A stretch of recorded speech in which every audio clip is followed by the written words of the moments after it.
Well, this looks like it's going to be the best JAFFA-RUN ever, and it's coming up very soon. So what's BensGarden and what's a JAFFA-RUN? Tropical trees with free delivery.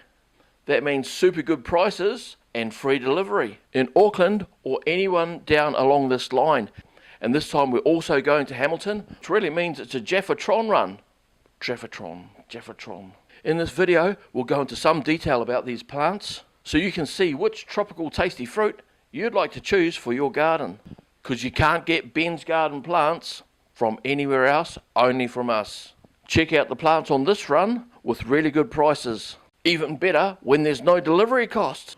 All you've got to do is pick up from our pickup location in Auckland or Hamilton, or meet us somewhere along the line down State Highway 10, State Highway 1, and the extended play this time goes down there too.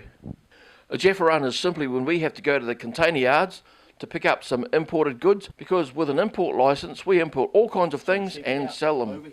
Things like this, and that means the trip is paid for. And so that means we're able to fill the trailer up and drop things off to you on the way down. So we just make the delivery free so it's easy for you.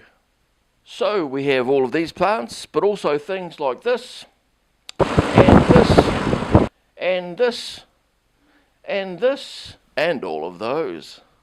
We leave really early on the day of our JAFFA-RUN, and the night before we're loading up. So you've got to make sure you contact us early to make sure everything is paid for, because it's got to be paid before we load and everything, get it ready for the next day on the JAFFA-RUN. If you've been overseas and tasted all kinds of amazing fruit, well, these things here actually do grow in New Zealand. We know because we grow them, and Ben's been growing these things. He's been an expert in growing tropical fruit trees since the first Star Wars movie. They actually asked him to be a Jedi Knight, but he decided to be a plant Jedi instead. For each of them, I'll try and show you the parent tree that these come from, so you can see the shape of them and the fruit and that. But if I miss out on some of them, just look back at some of our earlier videos, especially this one that says 10 tropical fruit trees you can grow in New Zealand. So you can see the quality of fruit that you can grow in New Zealand.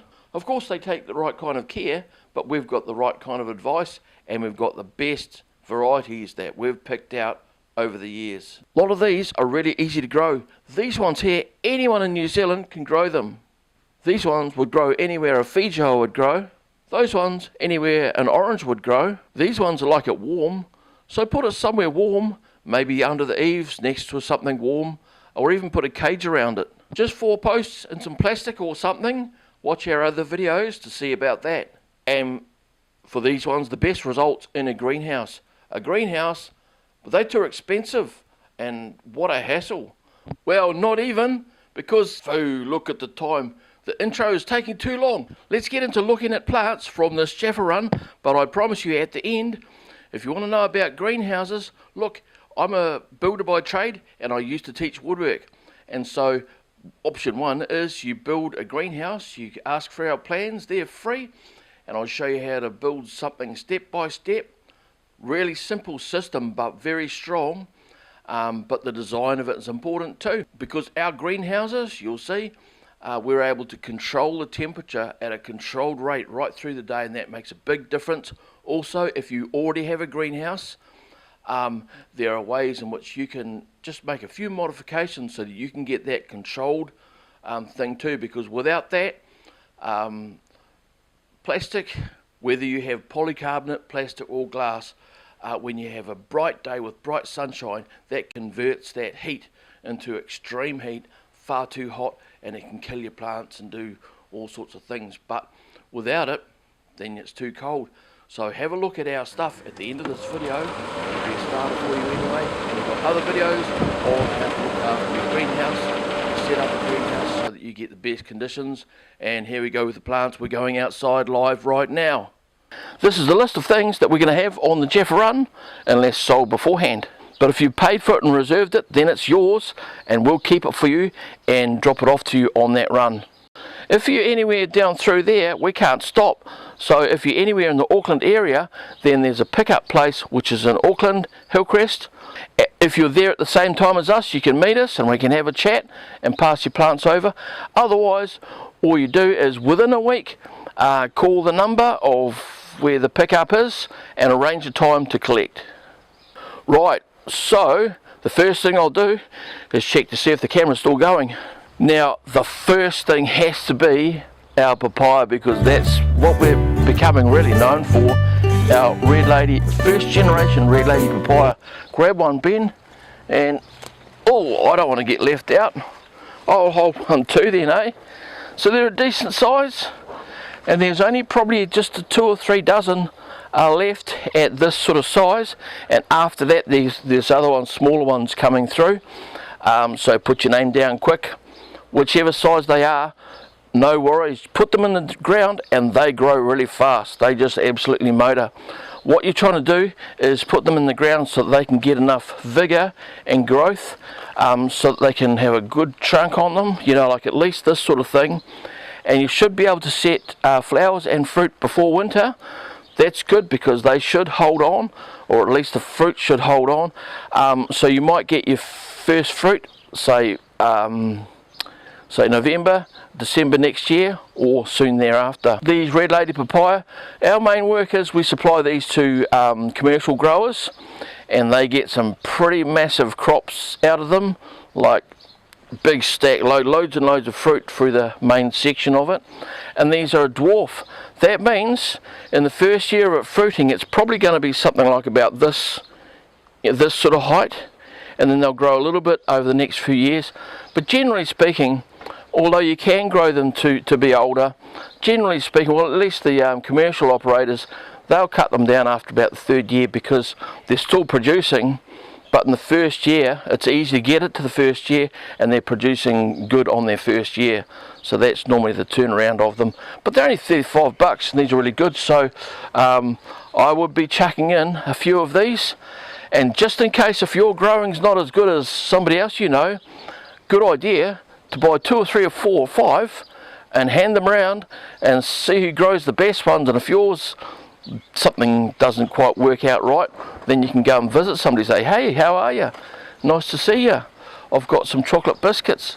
By the way, got any papaya to eat? Because mine's stuffed up a bit. Anyway, so that's these things. And get in quick, because sometimes we get some of our commercial operators who they ordered up a decent number for the season in advance, and sometimes they just say, hey, I want 20 more, I want 50 more, 100 more, and it wipes us out. But if you've put your name down for one, then it's yours, guaranteed. We'll keep it for you. What's the next one? We've got to do surnames. We've got 3 different surnames this time, but supplies are limited for some of them. So our main orange one, orange seedling. Yep. So that. Did you hear that? We're trying to do a JAFFA-RUN video, and what happened? The fan turned on. So it looks like we're going to have to advertise fans for greenhouses now. So if you have a greenhouse already, you really need to have proper ventilation, because if you don't, the heat, you probably know it already. Stick a thermometer in there, you know, in the greenhouse I mean, and you should see that on days where the windows are not open enough, or they may be open, and you can still get temperatures of way into the 40s, even above 50, unless you've got sufficient ventilation. And so if an exhaust fan, a proper industrial greenhouse exhaust fan, really does wonders for pushing, like really forcing out that air. And for that too, you also need a vent at the other end. This kind of vent is great because, well, nobody else in New Zealand has these.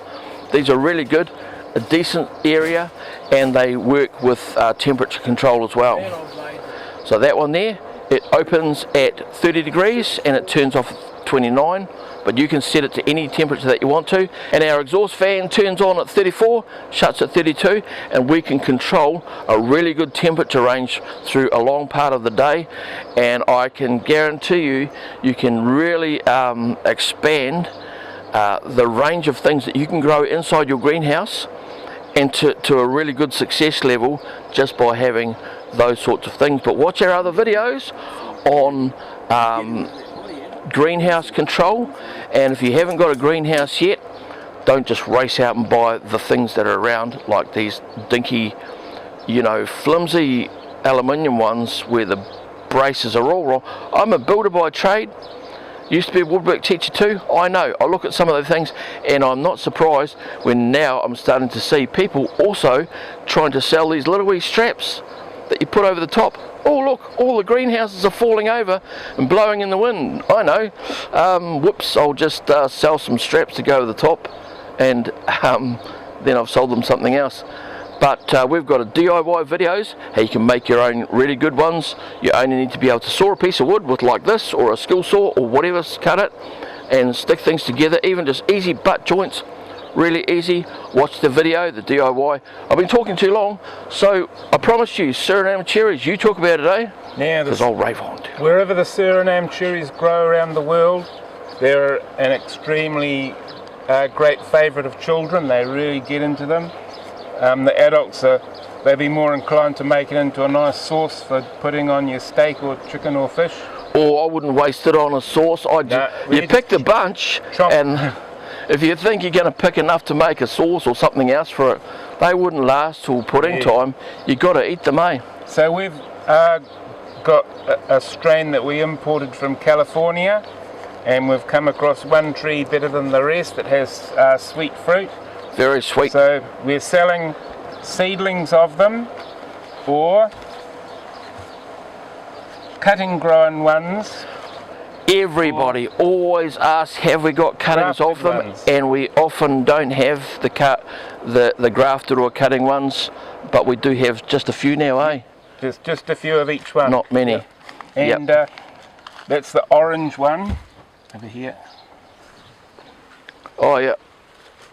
And this one here is the regular red one. They have quite a large fruit for a cherry, and this is the Rarotongan one. And some of those Rarotongan ones, they just about turn into a 4-metre high tree with kids hiding up in the branches and scoffing away, and fruit dripping all over the coral. And these other ones, they can be a bit smaller, but still a really good size for either an individual tree or a bush, or hedges. They're really, really good. That's about 2 metres. Yep. Yeah. Yeah, but you can compact them to be smaller. You can sort of turn it. You can probably even make them into a box hedge or anything, any shape. You're sort of there. Quite easy to shape those things. You can grow these in a container. Yeah. When they start to flower in the early spring, those flowers will drop off anyway. But if you put them straight into the greenhouse, they'll ripen up sweet as. It's a really good trick. Put it out there, and when the flowers start coming, and then you shove it into the greenhouse, and the production of the flowers and fruit just goes right up, and in no time at all, eh? Yep. And just let them ripen fully. If I have time, I'll look for a picture and stick it over the top. But if I don't, anyway, never mind. But yeah, so these are really, really good strains and varieties of the Suriname cherry. And there's nothing wrong with buying those cheaper ones, the seedlings, because out of that, especially if you buy a few and you're making a hedge, well, you can do your own experimentation of which ones you like best. Just walk down the hedge and start. What's the next one, Ben? And if you're a good cook, homestead cooker, you can make all those beautiful jams and stuff to give away for presents. Some people are into that sort of thing. Except we wouldn't waste them on jams. Sometimes people say, oh, they're lovely. It's a lovely fruit. You can turn it into a jam. And usually, by translation, that means it's bloody horrible. It's really sour. And the only way you can make it taste like something good is if you stick a whole lot of sugar into it. But these are nice, and they're not quite the same as cherries. They are a bit different, and they've got a bit of a tangy thing to them, eh? So quite tropically and very nice. And we have had a few people specifically asking us for the Rarotongan one, because I think we made a post or video on it, mentioned of it quite some time ago. And since then, I didn't have a booking list then. So if you at some stage asked us if you could have a Rarotongan Suriname, it's quite possible I may have forgotten. So send us an email. Comments in the thing are great. We'll answer any comments. We'll try to. But if you actually want to order something, I take it as an order when you've gone to the effort of sending me an email saying this is what it is, and if you need it delivered, no worries, but don't waste time, put the address so that then at the same time I can tell you the price and the price of delivery, and we can... What do you got there? Now this is I didn't know we had some more of those. Hawaiian starfruit, carambola. I can tell you a thing or two about that because I've eaten a thing or two of them. These are really the nicest starfruit I've ever tasted. When you get starfruit, if you see them and they're quite green, or even bits of green, or tinges of green on it, that green, the more green you have, means the more oxalic acid, and it's a little bit bitter and horrible sort of thing. And for that reason, quite often, there's that aspect to it. Even if it's a bit of a sweet one, you get a little bit of that bitter thing to it. And for that reason, people often just use them as garnishes, you know. And because you cut it, and it's quite impressive, you know, that star shape.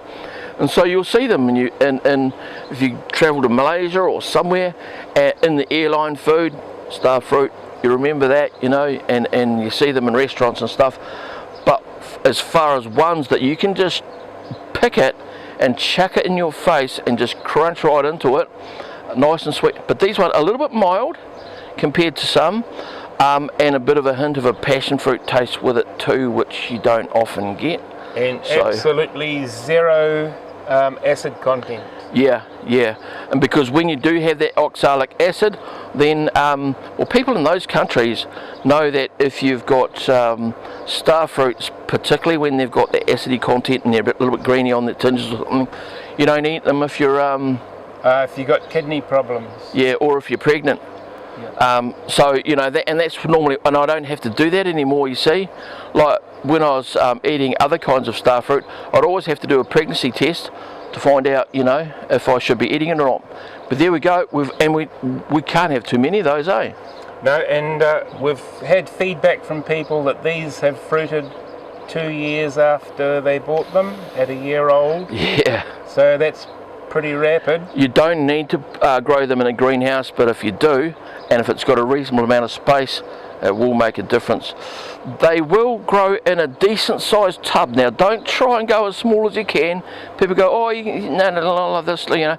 The smaller you get it, it will very soon turn out quite scruffy. If you are going to put it in a pot or something, then make a decent planter for it, as big as you can, and so that it's going to spread out a little bit. Otherwise it'll go out, and then it will just at some stage stop and go scruffy and horrible. And if it's growing outdoors, just remember they hate the wind. Oh yeah, they do. Yeah, they hate the wind.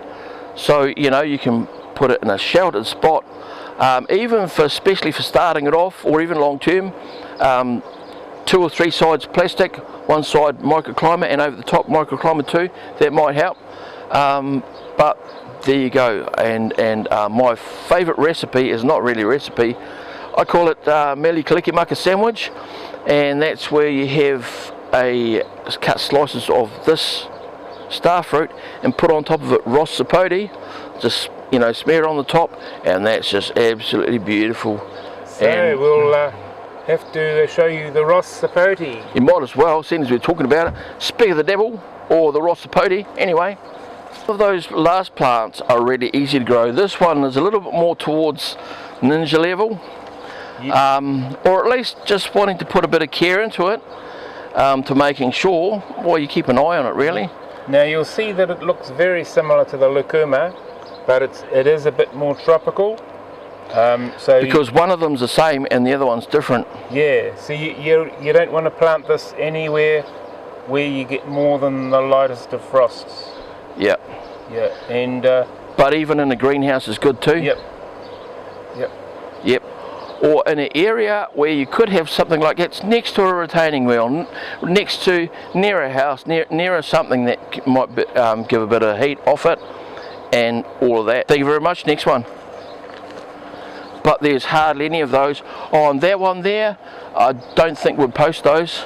And I'll list here, just in case if I forget, these are the things that you have to buy by coming direct to us, or order it so that it's available for you in the Auckland pickup or on the JAFFA-RUN, but no delivery for these for various reasons. Oh, Yeah. wow, check that. Now you'd probably say that it looks as if it's a churramoya. It's actually very closely related to the churramoya. However, it is a bit more tropical, so you would need to have a very sheltered, sunny little spot against a house or shed or something. And but otherwise, yeah, it can be done if you don't get a heavy frost. Otherwise, in a greenhouse with a decent space. Yep. Otherwise, in a greenhouse with a decent space. And the parent tree from that one is on the same property and quite close to the where the Ross Sapote come from. And the fruit of this are absolutely amazing. And I've seen some of the offspring trees from this. So it reliably produces really good seedlings that come to fruit and do really well. And look at how well it's going. Lemon meringue tree, the Rollinia. Rollinia, yeah. I don't like calling names like lemon meringue and stuff. When people call them lemon meringue, when you if you taste a good fruit, it doesn't taste lemony or whatever. Like, well, way better than the horrible lemon meringue. Anyway, oh, what you got there?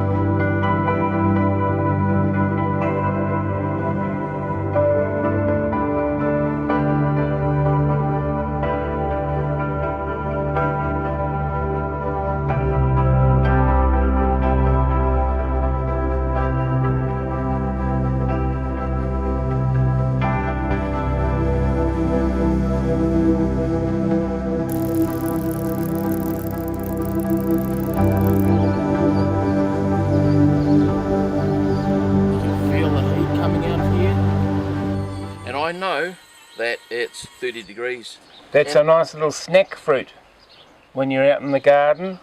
And I had one of these in Auckland. Tell us the name, Ben. And it's an orange berry. Yep. And how big are the fruit on that? About the size of a blueberry. Oh, I like that. But they're little bubbles of juice, orange bubbles of juice. Yep. And was that one you had in Auckland? Yep.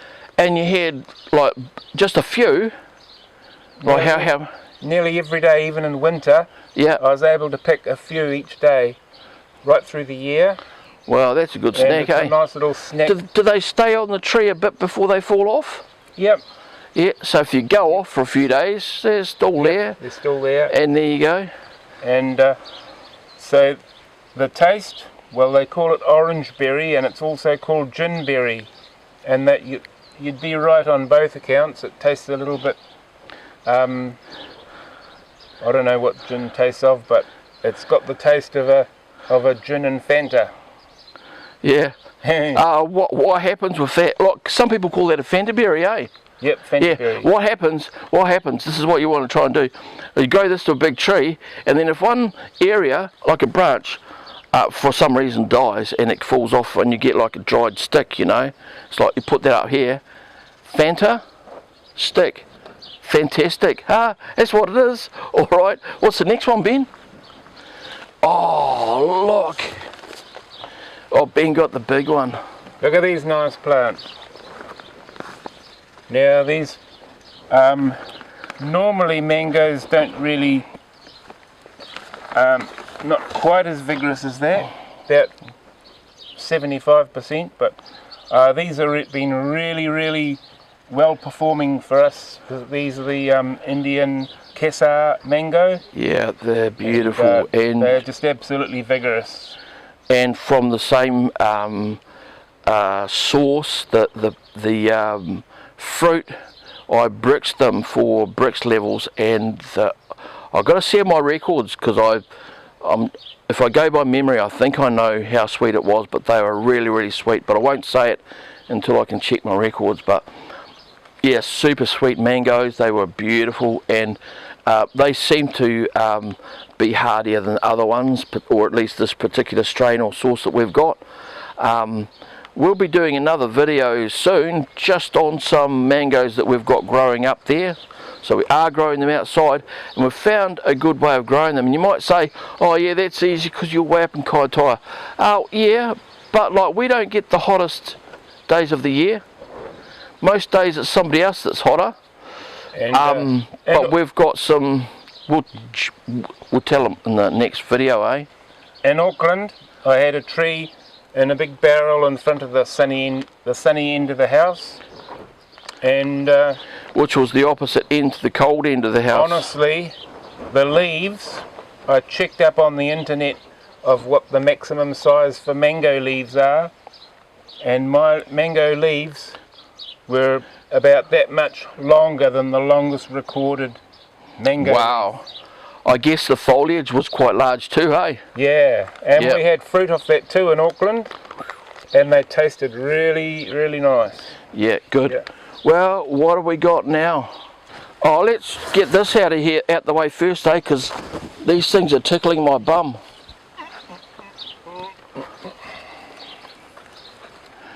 Look Yeah. at that. Pretty cool, isn't it, these things? Usually, what is it called, Ben? This is Pakira, or Guinea chestnut, Guinea peanut, tropical peanut. It has a pod with edible nuts inside. So there's not just one nut, there's a thing Yep. with a cluster and a whole lot of nuts inside it, and they are amazing. They should be one of the best known nuts in the world. Why aren't they, Ben? They just dry up within a week or two after Oh, dry up. after picking. Yep. If- So they're fresh nuts. Yep. So they're designed so that you, like, you know how cashews are a little bit, you know, thing or whatever like that, but still they can last a long time. But these things here, they're quite milky and nice and nutty, but you've got to eat them soon after they're ready. You can leave the pods on the tree for quite a long time. But once you pick it, Just pick them when you're ready for them. yeah. Yeah. Yeah, we're hoping that one day we can pick some and put them on video, but anytime they've been ready, we haven't been ready ourselves with a camera, but these are really cool. Now, normally when you see, this is the Kaitaia aquatica. I know somebody will ask, because every time somebody does, and because I forget to mention in the video, aquatica. Now, you may have seen these in places like Mitre 10 or something like that, and quite often they sell them as 3 little wee tiny ones, and they wrap them around and then they go into some big tangly thing, Plaited. and it's like plaited, you know, and well, they get it from Platt's nursery, whatever, anyway. And so you know, like some indoor thing, but really these are beautiful trees to plant outside, because once they're going, they can be a bit tender when they start. Sometimes, in fact, we've got a few here that are gone a bit scrawny, you know, and that's mostly because they're in a it's in a pot and it's getting to the end of that size. But before that, you know, it was bushy way out here. But you know, plant it out and it's a completely different thing. So they bush out, they do really well. If you've got a couple of frosts or something, that'll knock it back a bit. Yeah, it might, but it should come back again, and they can grow into a reasonable sized tree. And I'll tell you what, if I was a monkey, I'd be hanging around this and visiting it every now and then to make sure I'm somewhere near when the nuts come out. What do we got now, Ben? From the deepest depths of Africa. Another one with a bulby thing on the bottom. Yep. It has water storage roots. So you don't want to go digging weeds around it, because you probably damage the big... Yeah, like if you've got one of those, what are those horrible taproot weeds? Dock. You know, like dock and stuff like that. If you've got a dock that's gone right down into there, just cut the top of it and hope whatever, and just don't pull the thing right out, because it'll disrupt that that taproot there, and they don't like that. It's bad for their health. Same deal with the papaya. They've got a big sort of root that's quite close to the trunk, and so you've got to be careful with what happens close to the trunk. With those papaya, you don't even water, and you don't put fertiliser close to the trunk. You go further out. And these ones here, yeah. So these marula trees from Africa, the people in Africa in villages, if they've got half a dozen or a grove of these trees, it's enough to keep them going. Yeah. And these are one of the world's most heaviest producing fruits. They can have, I don't know, more than a ton or something of fruit. The fruit a very similar, somewhere between an apricot and Yes, a like mango, a small or a apricot. plum. They're actually related to the mango, eh? Yep, they're a mango kind of tree. Like a cousin, you know. But they lose all their leaves in the winter. They can handle a good range of seasons because you could pretty much say they're like a real survivor. Think, oh, they come from Africa, okay, forget about that. No, because they'll even grow like in places like South Africa, and there's people that have got orchards of them down there who make that amarula cream and that. I shouldn't have told people about the grog making aspect of it, eh? Yep, they'll otherwise really be wanting to they'll be gone. So yeah, and there's the oh yeah. So about their ability to handle the weather, look at these leaves. They've got a slightly waxy thing to it, and that's their built-in suntan lotion, so they can handle it when it's really hot. And then also, if it gets so hot that it's what do you call it? What's that hot thing? Oh, like a drought type of thing. Then they will have stored some water in there, but still water it, you know. Well, it looks to me like we've saved the best to the last, is it? Look at this Grummy Charmer. They are really good, super tasty. Now, some people call this some kind of a cherry, Brazilian cherry or whatever. But I think it's quite lazy saying some kind of cherry because this has a name of its own. The locals call it Grummy Charmer. And I think that's a pretty cool name. Ones yesterday were a bit smaller. I'm not going to say too much about it now because this is such a special one. We're going to do a separate video, so watch out for it. Maybe even tomorrow. We've got a number of these planted around the place, and we're going to plant heaps more of them too. These are a good commercial crop. You can grow these and sell them to other people. Grummy Charmer. Yep, and you've got yellow too, have you? Yep. Are they on the other Sold out. Eh? Just about sold out. Oh, just okay. But they taste amazing. They're a bit cherryish, but they've got a flavour of their own. And look, what's that? That starts off with a real photo. This is an actual photo of Petita's tree in Auckland. So yes, they do grow really well in Auckland. You don't just have to be way up in the north here, and they'll grow just about anywhere in New Zealand, probably anywhere that a Feijoa would grow. Now look at this photograph of Petita's tree in Auckland, and I'm just going to show you a clip just for a second. What happened there? Have a look at our next video and you'll see what was going on. These are some of the places that we normally stop, but if you'd like us to stop somewhere slightly different along those lines, just let us know and we can arrange that. But this time there's going to be plenty more on the load because we're giving everybody lots more notice, and so you've got time to decide what you want to get and pay for it and everything, because it's got to be paid for and ordered before we load it up. Closer to the time, we get in touch and make sure we understand the timing of the day that we're going to be there. And if we're running a fraction late because of some reason, we send you a text or phone you up to let us know, hey, we're running 15 minutes or something late.